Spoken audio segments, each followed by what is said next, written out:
Hello, back with another Path of Exile 2 video. Today we're just going to go over a few changes to the monk build. I've changed a few bits, nothing much, but it seems to have done a huge difference to the amount of damage I do and the overall play of the build, like the build style. Okay, so we're going to break it down. So still the same thing, level 93. Have you noticed? You might notice I have a little bit less energy shield. Still the same resistances, 75, 75, 75. Evasion's 49%, it's not too bad. I would like it higher. Mana, 160.8 regen per second. We've got 1200 mana, so we've got quite a lot of mana. I've got 32, well, call it 33% movement speed. Let's go through the main changes. I've got myself a new staff. I've got one with physical damage as mana. A few people commented saying to get a staff that basically gives you physical damage, or look at physical damage as mana. What I've noticed is when you drop the Tempest Bell and then hit the Tempest Bell and then drop another one, you get a lot of mana back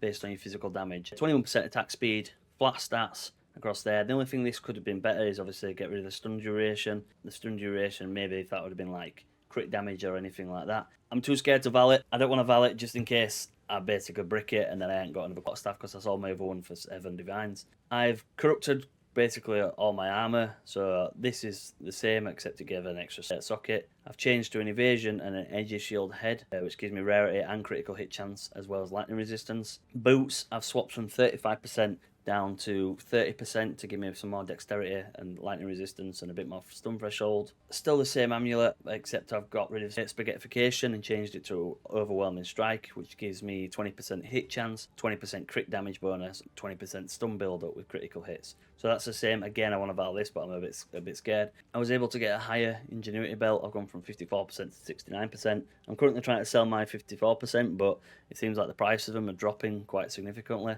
or there's amount of scammers around that you can't actually know who's legit or not, but that's just how it is. Same as these hands at Wisdom Divine. Let's go through the skills. So the main change, I've still got Unbound Avatar with the Fire Mastery, Lightning Mastery, and Cold Mastery, and then the Ingenuity. What I have changed, instead of taking Cast on Freeze or Cast on Shock, I've taken Elemental Invocation. I do want to take Cast on Crit, but I haven't got enough Spirit yet. I think I need another like 10 Spirit.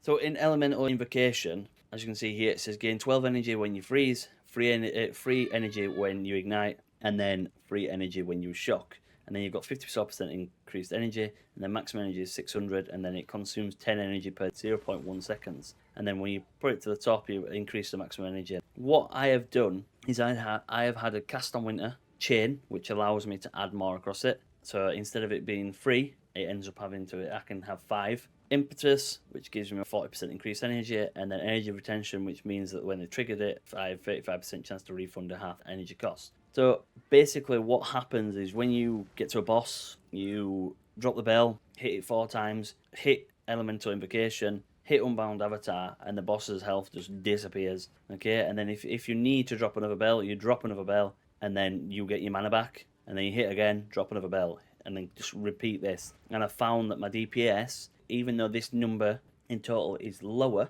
pair it with my crit chances and the fact that this increases crit and then this happens, which increases the crit damage as well, and projectile speed, I'm rinsing bosses. As you can see in the video, it's still not as fast as I'd liked it to be because I ended up pushing the breach boss back, but I've removed that off my passive tree and I'll explain why in a minute. So then we move on to Ice Strike. I've got Primal Armament, same things. Concentrated Effect, Heft, Ice Bite, and Martial Tempo. Then we've gone to Temper Spell. I've got Overabundance, which gives you the extra 1. Heavy Swing, which obviously gives you more melee damage. Close Combat, obviously you're 1 meter away from the bell. Soul Thief, which gives me basically more mana from physical attacks. And then Cold Exposure, which then inflicts Cold Exposure for 8 seconds when the critical hit. I have 46% chance to cause a critical hit, and then when I do cause a critical hit, I have 663% damage bonus. I would like to get, as I said, Cast on Crit, because I'll probably see my DPS jump up even higher, but I just need that extra spirit. And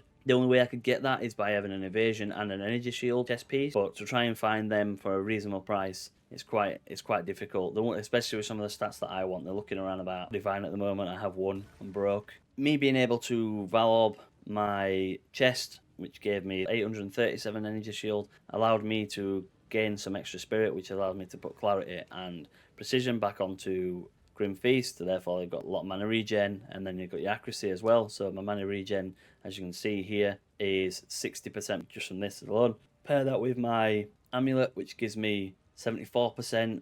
Pair it with my chest, which gives me an extra 46%. I'm getting a lot of mana regen, which is pretty good. Wind Dancer, so same things, Wind Wave, Maim, and then I've had a Culling Strike and Inevitable Critical. I found the reason why I've added this is Wind Dancer counts as obviously an attack when someone hits you when you do the Gale Force. And what I found is when you do the Gale Force, you get a crit chance. Any mobs being hit by Wind Wave will then cause increased damage because of the critical hit chances increased. And I've got Culling Strike, which means if there's any rare or unique enemies, they're more likely to be killed as well. So it's pretty good. It's a very good setup. I found myself not dying as much, apart from when I went to sell my Ingenuity Belt and then forgot to put my other Ingenuity Belt on, and then went into a fully stacked out map and wondered why I was getting absolutely obliterated. So yeah, bye-bye 10% XP. Profusion on the Combat Frenzy, and then Herald of Thunder is still the same. We've got Cold Infusion, Shock Siphon,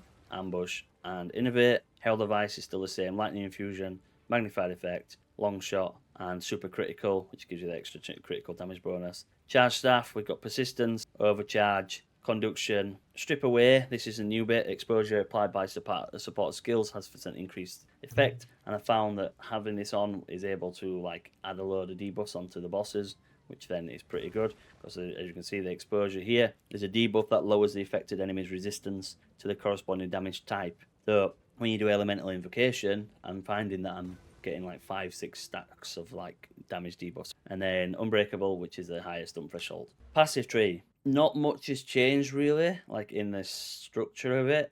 I've moved a few bits around, like I said. I've been able to get myself a controlled Metamorphosis Diamond. I don't want to Valorb it yet until I can get another one, just in case it increases that elemental resistance. It'd be nice if it decreased it, but knowing my luck, it'll probably increase it, and then that means I'm underneath that threshold, which means that I'm more likely to die. But this is able to allow me to get Escape Velocity, which gives me more movement speed and more evasion rating. And then we've got 25% attack damage, and then they've got a chance to maim on hit as well. And then we've got Proficiency, so giving me 25 to Dexterity. And then Falcon Technique without wasting a lot of points down here. I might get rid of this, the movement speed, and maybe these two, and then go down here, because you get two there. And then see if I can get a third one and get a jewel put in. I've dropped these two because as I was hitting them, yeah, the attack speed's great, but I found, especially with Xesht, as I was hitting him, I was causing critical hits and I was knocking him back. So when I was dropping the bell and I was critting him, it was being pushed away from the bell, which then means I have to basically move forward, stop the middle of the attack, and then drop the bell again. So I found it is a lot better. I do lose a lot of attack speed, but if you think about it, it's alright me having 8% attack speed. But if I'm hitting him faster, yeah, it's great when I'm stood next to him. But if he's not stood next to me, what's the point of having 8% attack speed? Over here, we've gone for full crits on this side. Then we've come around here. I'm tempted to go this way, get these two here and drop them two. Drop a little bit of evasion and energy shield, so that's 12%. And then obviously that's just 15% mana regen. Whereas that's 12 mana regen and 6, so that's 18. And obviously that's just 15. So I'll keep the same amount of mana regen, but I'll gain 6% increased intelligence, which will increase my attack based on the Hand of Wisdom. Gone up here, gone and got some sockets, still the same jewels with cold damage, crit bonus, and mana regen. Cold damage, energy shield, crit bonus. This one's with critical hit chance and damage with staffs, and then penetrating lightning resistance. Again, crit chance, and then up here again, it's energy shield, crit damage bonus, and cold damage bonus. So all in all, it's not a massive change, but I feel like it's changed the gameplay significantly. Wiping out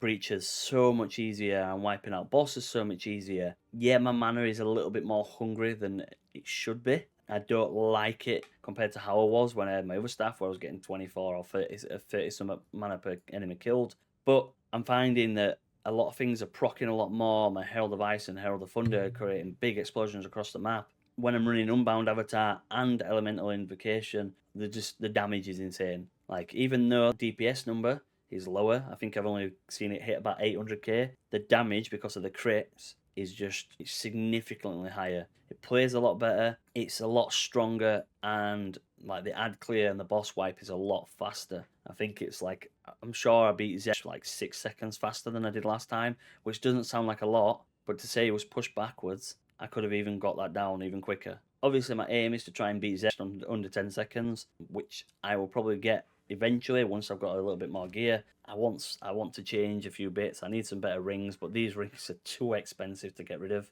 I can't afford to get any better ones. Like, some of these are worth 10 divine. Like I said, the chest is a few divine. I wouldn't mind a new staff dropping for me, so then I can vow this and hopefully get a better stat. Because if I can get rid of that 18% stun duration to, I don't know, maybe increasing the physical damage or changing something else, it will be a massive increase. It'd be nice if it dropped like a crit damage bonus or a crit chance. That'd be very good. Or even up the attack speed. But this is the joys of vowing. And then eventually I want to get the unique mana flask, because it's really, really good if anyone's seen it. And like I say, the amount of money you use, it generates it back, which is great. Yeah, that's it. It's like I say, a little video. It's not much. If you like the video, please leave a like. If you've got any comments on how I can improve the build, especially in how I can quickly get cast on crit, leave a comment below. Stay safe. Peace.